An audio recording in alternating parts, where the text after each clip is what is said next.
Hello नमस्कार दोस्तों। एक बार फिर से स्वागत है आपका टिकट हाउस में। दोस्तों, ट्रेन में अगर सफर कर रहे हैं तो ये खबर आपके लिए जानना बहुत ही जरूरी है, क्योंकि भारतीय रेलवे ने सफर को आरामदायक और आसान बनाने के लिए कई ताबड़तोड़ बदलाव किए हैं, जिसमें टिकट किराए से लेकर तत्काल टिकट की बुकिंग तक कुछ नए नए बदलाव किए गए हैं, जिससे कि यात्रियों को कोई परेशानियों का सामना न करना पड़े। तो रेलवे ने जो बदलाव किए हैं उसमें तत्काल टिकट से लेकर वेटिंग टिकट तक नए रूल्स बनाए हैं। वो क्या क्या है, सारी डिटेल मैं आपको आज के इस वीडियो में देने वाला हूं, तो वीडियो को जरा भी स्किप नहीं करना। वीडियो अगर अच्छी लगे तो लाइक शेयर कमेंट जरूर कर देना, और अगर हमारे चैनल को फॉलो नहीं किए तो फॉलो जरूर कर लेना।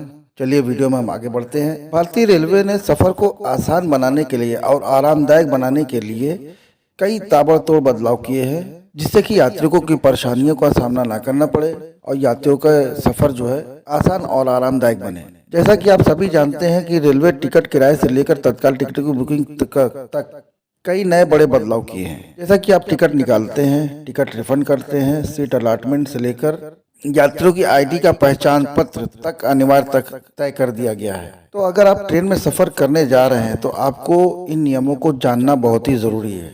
सबसे पहले हम बता दें कंफर्म टिकट का क्या नियम रेलवे ने जारी किया है। दोस्तों, रेलवे ने साफ कह दिया है कि अब अगर आपके पास कंफर्म टिकट है या आरएसी टिकट है तो ही आप रिजर्वेशन कोच में बैठकर और आराम से अपनी यात्रा कर सकते हैं, चाहे वो स्लीपर क्लास हो चाहे एसी क्लास हो। अगर आपके पास कंफर्म टिकट नहीं है तो आप रिजर्वेशन बोगी में यात्रा नहीं कर सकते। बहुत लोग सोचते हैं चलो वेटिंग टिकट निकाल लेते हैं, वेटिंग टिकट निकाल कर रिजर्वेशन कोच में हम अपनी यात्रा कर लेंगे और आराम से अपना सफर तय कर लेंगे। या वेटिंग भी नहीं निकाला है तो चलो रिजर्वेशन बोगी में बैठ जाते हैं और टीटी आएगा तो हम उससे पेनाल्टी लगा के अपना बिल बनवा लेंगे। बिल बनवाने के बाद हम अपनी यात्रा को आसान कर लेंगे। दोस्तों, अब ऐसा नहीं चलेगा। अगर आपके पास वेटिंग टिकट है या आपने टीसी से बिल बनवाकर पावती बनवाकर आप रिजर्वेशन कोच में फाइन भरकर चल रहे हैं तो आपको अब ऐसे यात्रा करने नहीं दिया जाएगा। अब अगर आपके पास कंफर्म टिकट है तो ही आप रिजर्वेशन कोच में यात्रा कर सकते हैं। अब आगे हम आपको बता दें तत्काल टिकट के बारे में। तो तत्काल टिकट में जो धांधलियां चल रही हैं एजेंटों की, तो उसको रोकने के लिए अब रेलवे ने जो है आधार कार्ड को जरूरी कर दिया है, जिसका भी आईआरसीटीसी ऐप या आईआरसीटी वेबसाइट से आप टिकट बुक कर रहे हैं तो आपका अगर आधार कार्ड जो है वेरिफिकेशन नहीं है, ऑथेंटिकेशन नहीं है, तो आपको तत्काल टिकट बुकिंग करने की अनुमति नहीं दी जाएगी। अब आपको आधार कार्ड लिंक करना बहुत ही जरूरी है। अगर आधार कार्ड वेरिफिकेशन नहीं हुआ है तो आप फटाफट अपना आधार कार्ड वेरिफिकेशन आईआरसीटी वेब पे कर ले, क्योंकि बिना आधार लिंक के आईआरसीटीसी अकाउंट होल्डर के लिए तत्काल का ऑप्शन ही नहीं मिलेगा। इससे क्या होगा कि आम आदमियों को जो है तत्काल टिकट निकालने में आसानी होगी और यात्री लोग अपना टिकट आसानी से निकाल सकेंगे। और दूसरी चीज, जो विंडो से आप टिकट लेने जाते हैं तो आपको वहां पर जाके टिकट मिलेगा, लेकिन अगर एजेंट जाते हैं तो उनको जो है एजेंटों के लिए तत्काल टिकट 10 बजे जो खुलता है और 11 बजे ओपन होता है काउंटर, उस टाइम नहीं मिलेगा।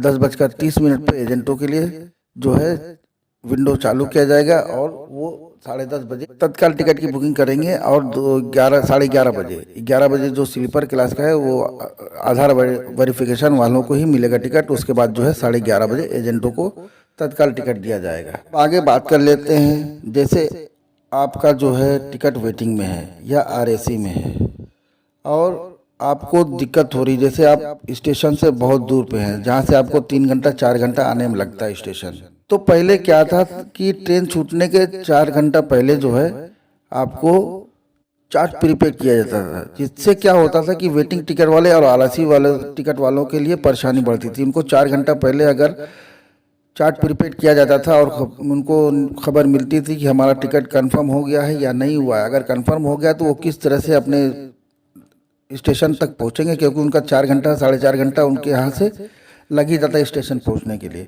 तो इन सभी चीज़ों को देखते हुए रेलवे जो है 4 घंटे की जगह पहले उसको बढ़ाया था 8 घंटा, लेकिन अब जो है उसको देखते हुए, यात्रियों की परेशानी को देखते हुए और यात्रियों का फायदे को बढ़ाते हुए वेटिंग टिकट वाले यात्रियों के लिए अब जो है चार्ज जो 4 घंटा और 8 घंटा पहले डन होता था वो अब 10 घंटा पहले ही प्रीपेड किया जाएगा, ताकि यात्री को आगे कोई परेशानियां ना हो, जो दूर वाले यात्री हों वो आसानी से अगर उनका कंफर्म टिकट हो जाता है तो आराम से आकर स्टेशन पर अपनी गाड़ी को पकड़ सकें। अभी आगे एक अहम चीज़ आपको बताने जा रहा हूं कि अगर आप ट्रेन में यात्रा कर रहे हैं तो यह ट्रेन में आपको अपनी आईडी प्रूफ लेकर ही चलना पड़ेगा। जैसे आपके पास एक टिकट पे 4 या 6 टिकट है, तो आप 4 या 6 लोगों का टिकट है, तो आप में चारों 6 में से किसी एक के पास आईडी ओरिजिनल होना बहुत ही ज़रूरी है। क्योंकि अगर आपके पास आईडी प्रूफ नहीं होगा तो आपका टिकट जो है अमान्य माना जाएगा और आपका वो बर्थ चला जाएगा। इसलिए अब अगर आप यात्रा कर रहे हैं और आपका कंफर्म टिकट है तो आप अपनी आईडी कोई भी एक लेके जाएं, ताकि ट्रेन में अगर टीटी आपसे प्रूफ मांगे तो आपको वो आईडी दिखा दें और आप अपनी यात्रा को आराम से कर सकें। अगली बात यह है कि जैसे आप रेलवे में यात्रा कर रहे हैं और आपके पास लगेज बहुत ज़्यादा, जैसे लोग लेके चलते हैं यूपी बिहार वाले चलते हैं, तो उनके पास लगेज अगर एक आदमी है तो कम से कम 50 किलो 60 किलो 100 किलो तक वो लगेज लेके चलते हैं, चाहे चावल हो गेहूँ वो सारी चीज़ें लेके आते थे। लेकिन अब रेलवे इस पर रोक लगा दिया है। अब एक यात्री पे सिर्फ और सिर्फ अगर वो जनरल कोच में यात्रा करता है तो उसको 30 किलो ही अलाउड है, और अगर थर्ड एसी में यात्रा करता है या स्लीपर में यात्रा करता है तो उसके लिए 40 किलो सिर्फ लगेज अलाउ है, और अगर फर्स्ट एसी में वो यात्रा करता है तो उसके लिए 70 किलो, और सेकंड एसी में अगर यात्रा करते हो तो आपके लिए 50 किलो ही अलाउड है। इसके ऊपर आप अब लगेज नहीं ले जा सकते। ये तो बहुत ही अच्छी चीज़ है कि भाई लोग जो लगेज वगैरह लेके आते थे, सीट सारी बुक मतलब रहती थी, लेकिन सीटों के नीचे इतना सामान भरा रहता कि आपको आना जाना भी पर भारी हो जाता और परेशानियां बढ़ जाती। इसको तो देखते हुए रेलवे ने जो कदम उठाया बहुत ही अच्छा कदम उठाया। आपकी क्या राय है कमेंट करके ज़रूर बताएं।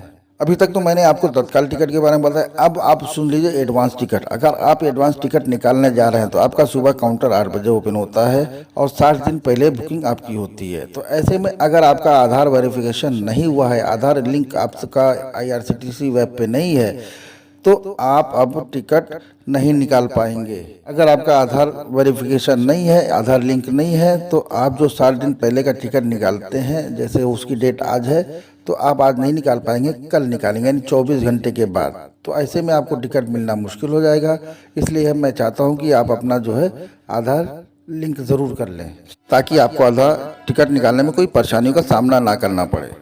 अब आखिरी और अहम बात, अगर रेलवे में आप यात्रा कर रहे हैं और आपने टिकट निकाला हुआ है, जैसे मान लीजिए आपने लोकमान्य या CSMT से टिकट निकाला हुआ है और जा रहे हैं आप यूपी गोरखपुर, तो अगर आपने बोर्डिंग CSMT डाला हुआ है तो आपको अब CSMT से यानी वहीं से स्टेशन से आपको चढ़ना होगा, ना कि अगले स्टेशन, चाहे दादर हो चाहे कल्याण हो, वहाँ से आप नहीं चढ़ेंगे। अगर आपने अपना गंतव्य स्थान पे जहाँ बोर्डिंग है किया है, अगर उस बोर्डिंग से आप नहीं चढ़ते हैं तो TC अब उस टिकट को कैंसिल यानी आपका बर्थ जो है दूसरे को दे देगा।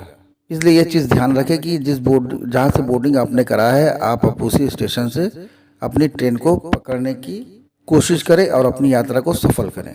तो ये रही आज सारी जानकारियां मैंने आपको बता दी। अगर वीडियो अच्छी लगी होगी तो वीडियो को लाइक शेयर कमेंट ज़रूर कर देना। आज के लिए इतना ही। नमस्कार, धन्यवाद।